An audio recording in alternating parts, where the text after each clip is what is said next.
ರಾಜಕುಮಾರ ವೀರಬಲ್ಲಾಳನಿಗೆ ಒಂದು ಮಲ್ಲಿಕಾಫರ್ನಿಂದ ಪತ್ರ ಬಂದಿರುತ್ತೆ, ನಾನೀಗ ಯುದ್ಧಕ್ಕೆ ಬರ್ತಾ ಇದ್ದೀನಿ ಅಂತ. ಆ ಪತ್ರವನ್ನು ಓದಿ ಕುಪಿತನಾಗ್ಬಿಡ್ತಾನೆ ವೀರಬಲ್ಲಾಳ. ಅವನ ಕ್ರೋಧಾವೇಶವನ್ನ ನೋಡ್ಬಿಟ್ಟು ಅವನ ಗೆಳೆಯ ಚಿತ್ರಾವಸು ಏನಾಯ್ತು ಅಂತ ಕೇಳ್ತಾನೆ. ಆಗ ಅವರಿಬ್ಬರ ನಡುವೆ ನಡೆಯೋ ಒಂದು ಸಂಭಾಷಣೆನ ಈಗ ನಾನು ನಿಮ್ಮ ಮುಂದೆ ಪ್ರಸ್ತುತ.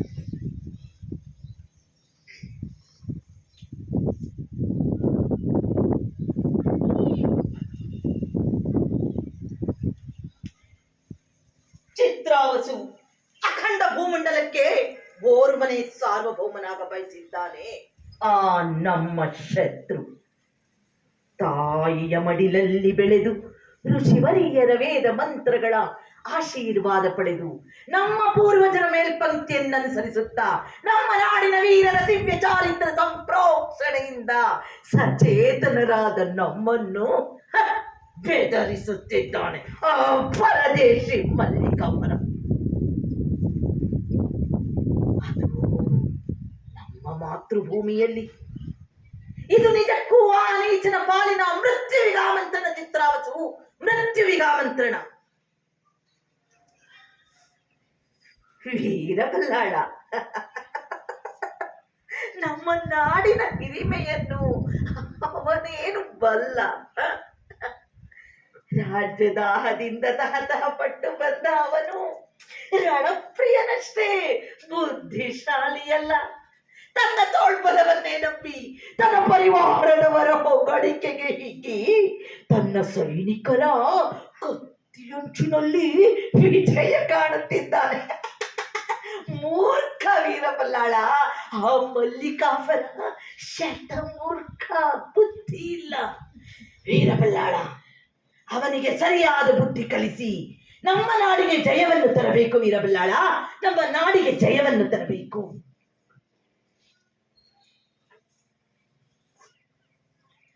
ಚಿತ್ರಾವಸು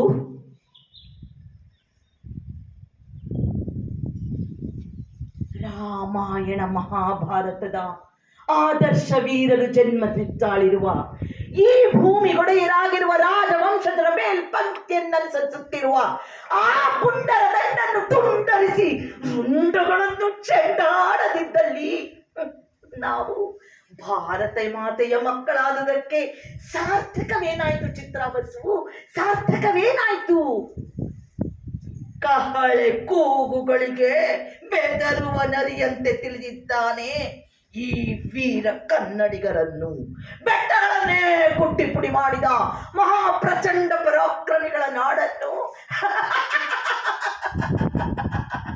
ಖಡ್ಗ ತೋರಿಸಿ ಬೆದರಿಸಿ ಪಡೆಯುವ ಹಗಲು ಕನಸು ತಳೆದಿದ್ದಾನೆ.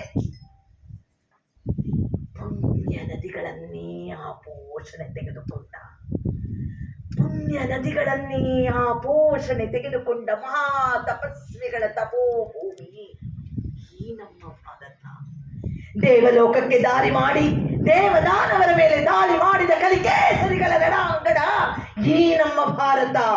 ಕತ್ತಿಯಲುಗಿನ ಮೇಲೆ ನಡೆದು ಚಿತ್ರಾವಸು, ಕತ್ತಿಯಲುಗಿನ ಮೇಲೆ ನಡೆದು ಕಾಲ್ಗೆಚ್ಚಿನ ಬಾಗಿಲಿಗೆ ಬಾಯೊಡ್ಡಿ ಭೀಕರ ಬಡವಾಗ್ನೆಯನ್ನು ಬಾಯೊಳಗೆ ನುಂಗಿದಂತಹ ಬಾಲರು ಜನ್ಮವೆತ್ತಿ ಭಾರತ ಖಂಡ ಎಂದು ಹೆಸರಿಸಿದ ನಾಡು ಈ ನಮ್ಮ ಭಾರತ.